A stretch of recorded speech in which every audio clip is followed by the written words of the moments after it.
guys, here are the answers to homework number 1. Check them out.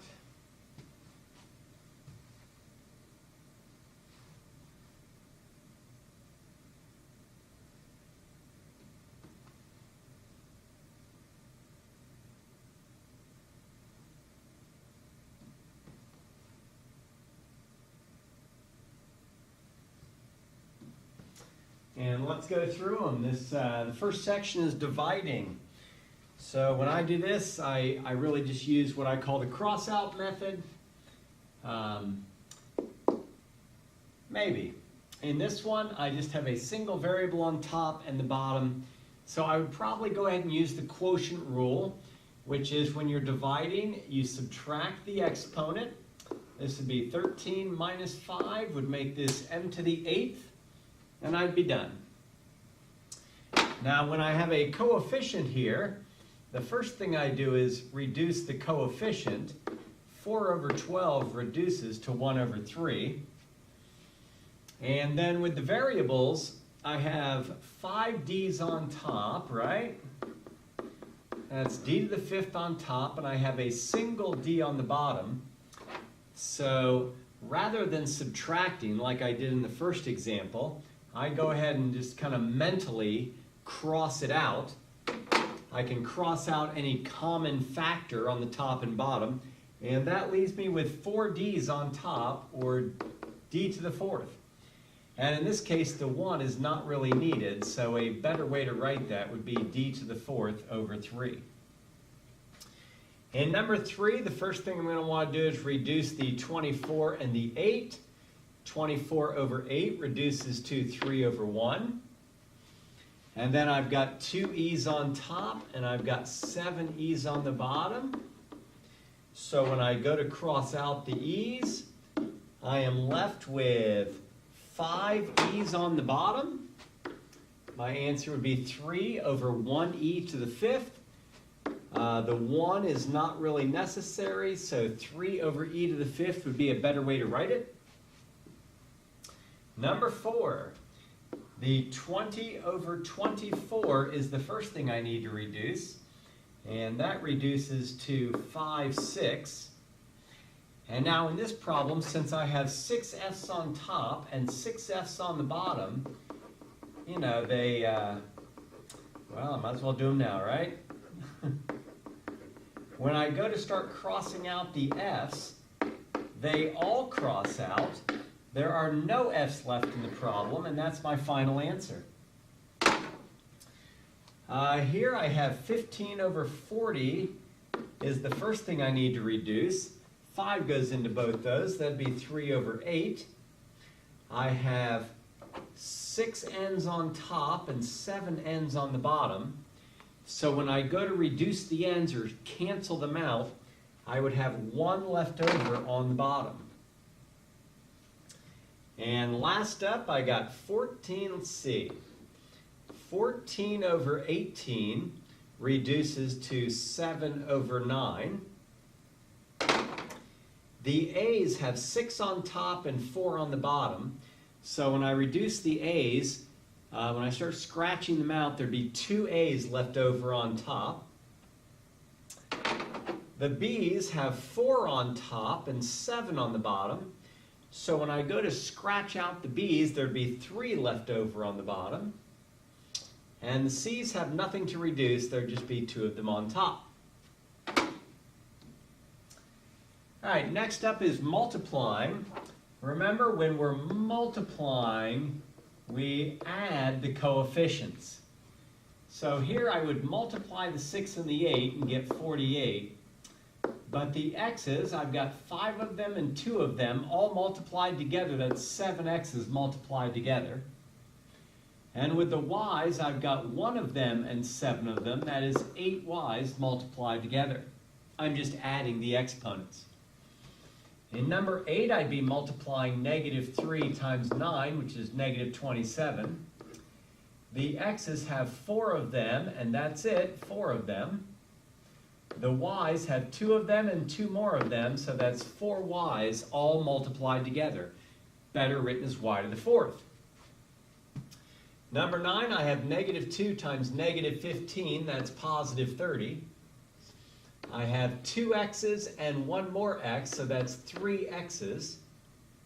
And then I have 7 y's and 4 y's multiplied together, that's 11 y's multiplied together. In number 10, I need to apply this 3 to each thing, so it'd be 2 to the third, x to the fifth to the third, y to the third. Well, 2 to the third power is 8, but when I have a power to a power, I multiply them. So that'd be x to the 15th, and then I have the y to the third. Here I need, number 11, I need to apply this 2 to each member of the product. So that would be 7 to the second, x to the second, and y the fourth to the second. And when I go ahead and simplify that, 7 to the second is 49, x to the second. And when I have an exponent raised to another exponent, I multiply them and get 8, y to the 8th. All right, number 12 might be the hardest problem. The first thing we need to do in number 12 is we need to distribute this 2 to each thing. That would give me 5 to the second, which is 25, and x to the fifth to the second, which is x to the 10th.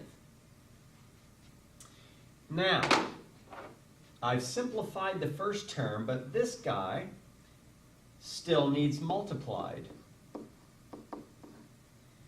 So the next thing I need to do is actually multiply these two things together. The 25 and the 2 gives me 50. I have 10 x's and 3 x's multiplied together. That's 13 x's multiplied together.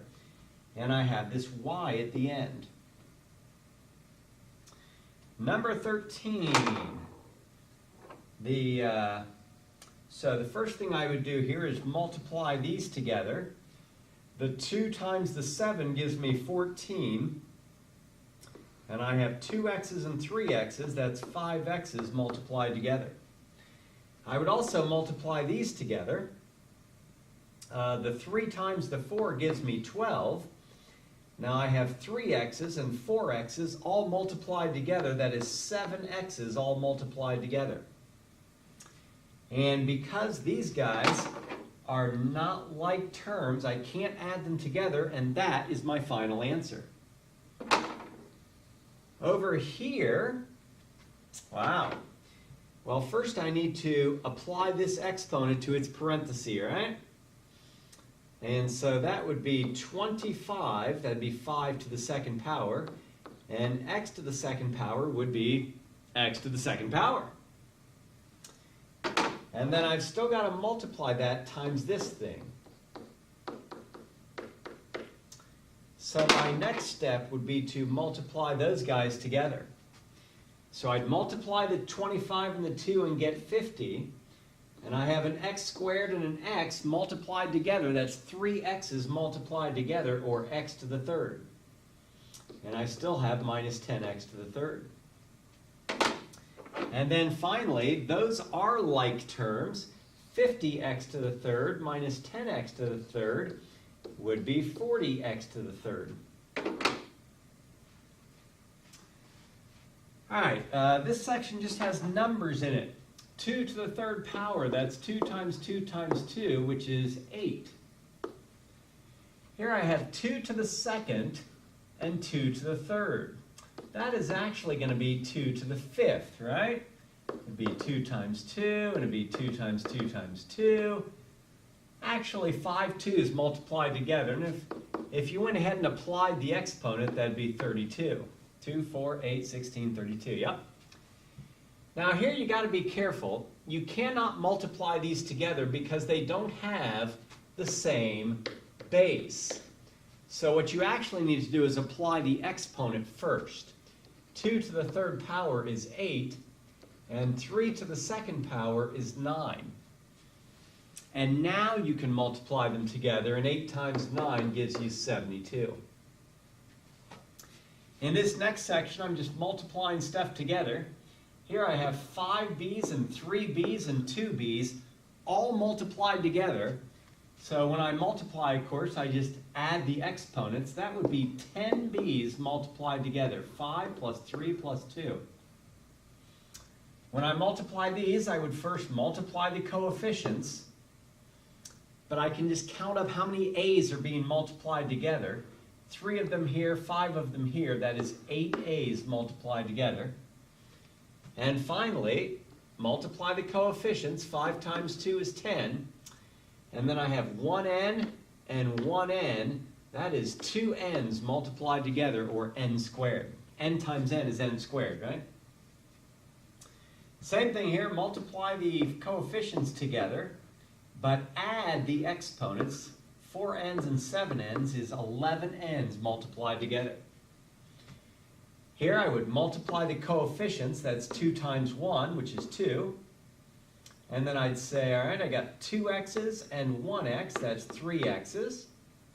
And I've got 1y and 3y's, that's 4 total y's multiplied together. In number 23, I would multiply the coefficients. Negative 2 times negative 3 is 6.